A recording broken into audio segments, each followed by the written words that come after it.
अरे ये दर्श को इतना घमंडी नहीं होना चाहिए था। अगर मेरे पास पैसे का असीमित स्रोत होता तो मैं ऊपर जाकर उसे पीटता। दर्श और उसकी पत्नी की ओर अपनी चंचल निगाहें घुमाते हुए उपस्थित सभी अतिथि अब एक दूसरे से कानाफूसी कर रहे थे। दर्श सिंघानिया का चेहरा और लाल होता जा रहा था। सिंघानिया परिवार के सबसे बड़े उत्तराधिकारी के रूप में जन्म लेने के बाद उसे कब से पैसे की कमी के कारण इतनी बड़ी शर्मिंदगी का सामना करना पड़ा। कुछ देर के लिए पूरा हॉल पूरी तरह से खामोश हो गया। क्योंकि कोई और बोली नहीं लगा रहा है, इसलिए एवरलास्टिंग लाइट और किंग ऑफ द वर्ल्ड दोनों को उपयोगकर्ता 9527 को दिया जाता है। रोज सरदाना ने निश्चित रूप से घोषणा की और गहनों के 2 टुकड़ों के स्वामित्व का निर्णय लिया। इसके अलावा उपयोगकर्ता 9527 ने एक मैसेज भी भेजा है। रोज ने गंभीर अभिव्यक्ति के साथ कहा, उपयोगकर्ता 9527 कहते हैं कि किंग ऑफ द वर्ल्ड एक अमूल्य खजाना है जिसे पैसों से नहीं मापा जा सकता है। जहां तक एवरलास्टिंग लाइट का सवाल है, ये केवल शौचालय में लटकाए गए योग्य कचरे का एक टुकड़ा है और उन्होंने अनुरोध किया है कि मैं एवरलास्टिंग लाइट को टुकड़े टुकड़े कर दूं सबके सामने। क्या वो इतना भयानक कैसे हो सकता है? वास्तव में इसे सबके सामने टुकड़े टुकड़े करना चाहता है। उसके इरादे अब दिन के समान स्पष्ट हैं। वो बस सिंघानिया परिवार को और भी अधिक अपमानित करना चाहता है। अरे उसने कुल 50 लाख रुपए में ये पेंडेंट खरीदा, फिर भी वो इसे अपने हाथों से पकड़ने से पहले इसे टुकड़े टुकड़े करना चाहते हैं। ये व्यक्ति कितना अमीर हो सकता है? ये सच्ची ताकत का प्रतीक है। दर्श सिंघानिया मूल रूप से किंग ऑफ द वर्ल्ड के लिए बोली लगाने के लिए अपनी प्रतिष्ठा का उपयोग करना चाहते थे और अपने धन को टुकड़ों में तोड़कर दिखाना चाहते थे। लेकिन उस व्यक्ति को देखो, उसने 50 लाख में तान्या की एवरलास्टिंग लाइट खरीदी और इससे पहले कि वो इसे अपने हाथों में पकड़ सके, इसे नष्ट करने का इरादा रखते हैं। ये उनकी ताकत में अंतर है। मुझे संदेह है कि दर्श सिंघानिया भविष्य में दिल्ली के कुलीन परिवारों में अपना चेहरा नहीं दिखा पाएंगे।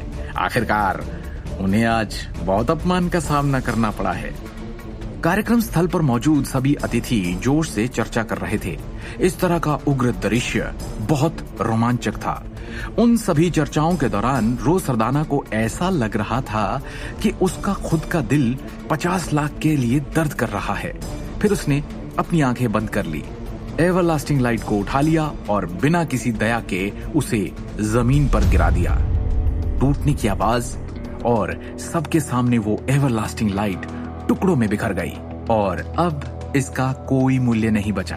उस कार्रवाई ने न केवल एवरलास्टिंग लाइट बल्कि दर्श और तान्या के चेहरों को भी चकनाचूर कर दिया था। अब ये स्पष्ट हो गया था कि रहस्यमयी उपयोगकर्ता 9527 ने तान्या नारंग और उसके पति की प्रतिष्ठा को टुकड़ों में तोड़कर उसे धूमिल करने के लिए 50 लाख रुपयों के साथ एवरलास्टिंग लाइट के लिए अपनी बोली लगाई थी।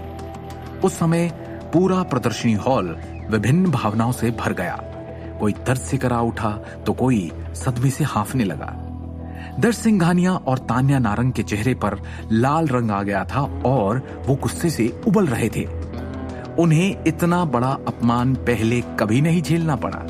इसके अलावा विभिन्न मीडिया आउटलेट्स के इतने सारे पत्रकारों के सामने उनकी प्रतिष्ठा पूरी तरह से बर्बाद हो गई थी।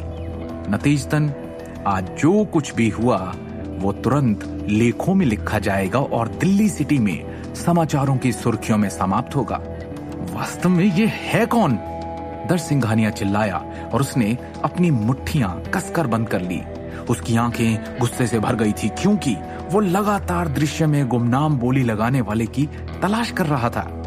जब उसकी निगाह दृष्टि और शिवम पर पड़ी तो उसे अचानक संदेह हुआ।